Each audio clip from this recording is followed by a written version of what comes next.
Hello. Hello. And welcome to Instant Finish. Where today we have just been listening to the last instalment of Sontarans versus Rutans. That's right. In name only. Oh, is that what it's called? Okay. What does that mean? I don't know. And it's a war doctor story. Now, we've not heard that many war doctor stories, have we? We haven't really heard Jonathan Aitken? Chorley? Jonathan, what's his face? As the young war doctor. The young war doctor. I've never heard him. This is the first time. If it wasn't in part of this set, then we probably wouldn't have picked this up, to be honest. Because, let's just get straight to it. It's not really I don't want to speak for you. No, you go first. Go on. The sort of Time War stuff, the War Doctor stuff, isn't of a particular interest. Fucking tedious is what it is. Now, I'm at a disadvantage with this, right? Because I don't really like the War Doctor. I don't like the idea of the War Doctor, and I don't buy it, because he does nothing in this at all to suggest he's the War Doctor. He just behaves like the Doctor, but he just goes, "Don't call me that. I don't call myself that." I don't know why, because he's the most cuddliest uncle. I mean, the Sixth Doctor's worse than this Doctor, I'll tell you. If anyone should be the War Doctor, well, actually, there is the Unbound War Doctor. Sixth Doctor, David Warner, yeah. No, Colin Baker. Oh, Colin Baker, yeah.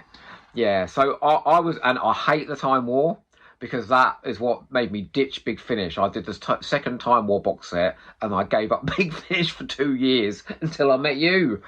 But what I was hoping for was another standalone story with Sontarans or Rutans, we've had so far, because they have all been fairly standalone, and we've enjoyed them. Nice pairings, isn't it? The Eighth Doctor, Charlie and Cariz, Third Doctor, Brigadier and Sarah, and the Sixth Doctor and Charlie. So we've enjoyed all of those. And this, even though we didn't like the Time War stuff or whatever, we could have had a standalone story, okay, with the Time War, with Sontarans, Rutans, and the War Doctor, fine. But what this did was try and wrap up and link up all of the other previous stories. And there was no hint before this that any of this was linked.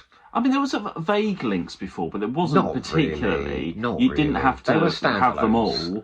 But then this just really went in on trying to be like, well, this happened in this one and this. And there was just huge sequences of the Doctor just explaining. The first half an hour. Pains to try and just link everything up. When you're wasting time on that. You could have just told a good story. Literally nothing happens in the first half an hour. It is half an hour of exposition and explanations. And who cares about, oh, God, the Rutans are trying to attack Gallifrey. Gallifrey's fucking boring. Good, let them. And then it all becomes, the Gallifreyans are going to attack Route 3 or they're going to attack Sontar. I don't care. These huge epic wars, stop doing them. They're so boring. How are we supposed to feel about an entire planet being destroyed when there are no proper representations of characters of that planet for us to give a shit about? How can you possibly have an emotional reaction to a whole planet being threatened like that? I think what it was trying to do was do a smaller scale thing with. There were elements there that I liked, where it was, okay, has the Rutans or Sontarans infiltrating Gallifrey?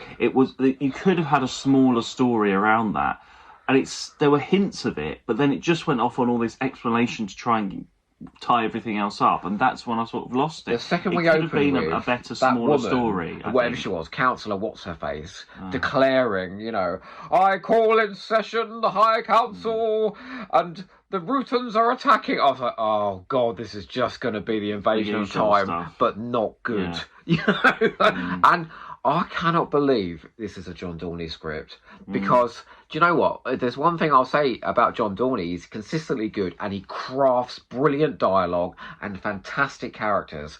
There was no crafted dialogue in this at all. It was just a bunch of technobabble. By the end, they're going, well, we've got a paradoxes within paradoxes, spinning into the axis of the atmosphere. Does this all mean? I don't understand what any of it means. It's just meaningless stuff. That's when it gets like, what's the point of all of that? That's when you're like, where's the story here? And that is my problem with these Time War sets, is none of it means anything. One, because we know what happens at the end of the Time War. We know how that ends in Day of the Doctor. You know, the story that gave us the John Hurt Doctor. So we know where this is ending. So we know any great catastrophes that they show us, everything that's happening within this one tale, none of it is relevant. We know that we'll still have Ruta 3 and we'll still have Sontar, and Gallifrey will still be around because it's destroyed at the end of Day of the Doctor. Oh, no, wait, no, it's not. So none of it means anything. So it's just a load of scientific, whizzy-busy technobabble. It's a disappointing ending to this. Oh, it was so tedious. I don't think you need this one. Just stick with the other three. You can leave this one out. If the intention was to shoehorn this in to advertise the War Doctor sets, then it hasn't done a good job. I just don't understand the point of trying to drag it all into one big narrative as well. Working as they should have told 4 different stories. Sontarans versus Rutan, exploring those 2 races, and they did that really well with the first 3. But this last one, it tried to make it like Once and Future, like, you know, the Doom Coalition, big, epic, you know, planets being destroyed. No. Oh, you know, you've done this a million times, Big Finish. Stop doing epic. You cannot do it in an interesting way. And I've got to be honest, I wasn't sold on the actor playing the young War Doctor. Well, it's a good, right. it's a good throaty impersonation of actually, John the problem Hurt. is, because it's quite throaty, and then you've got the guys doing the Sontarans. When it's just those guys, everyone was throaty acting at each other for quite a long time. Very funny. He sounded like the Sontarans. What's his name from Mind Warp in there as well? Yeah, General Stahl. They were all doing throaty acting together, so it all sort of got a bit mixed up. So. And it's a nice It's performance, fine, but it's it all sounds like someone doing a nasal impersonation of John Hurt. Yeah.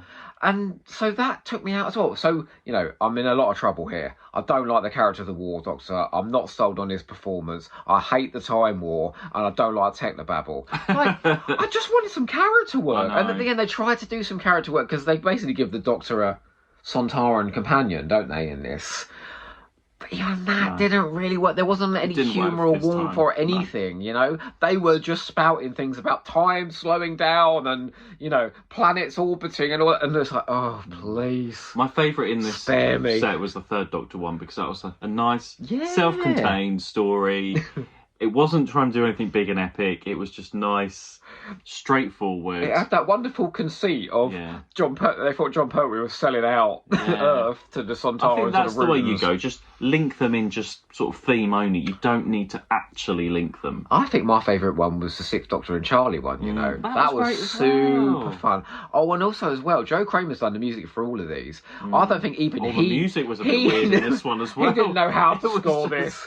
I mean, how do you score strange. something this insubstantial anyway? So he started doing weird comedy music. So when they landed on this planet, it was like... actually, do you know what? I don't... It's weird and it stands out, but actually, I'd rather that than trying to be a Murray Gold wannabe every time in a... Yeah, well, I know, it did go that way towards the end, though. Whenever you hear that swell, that's when you're like, oh, God. I think, actually, having some different music makes it stand out a little bit. So I didn't mind that.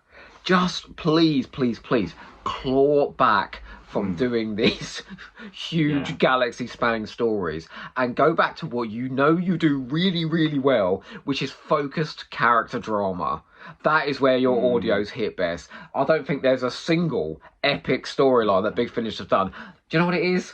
I'm going to quote Shakespeare. It's all sound and fury signifying nothing. None of it means... Even at the end of this, he goes...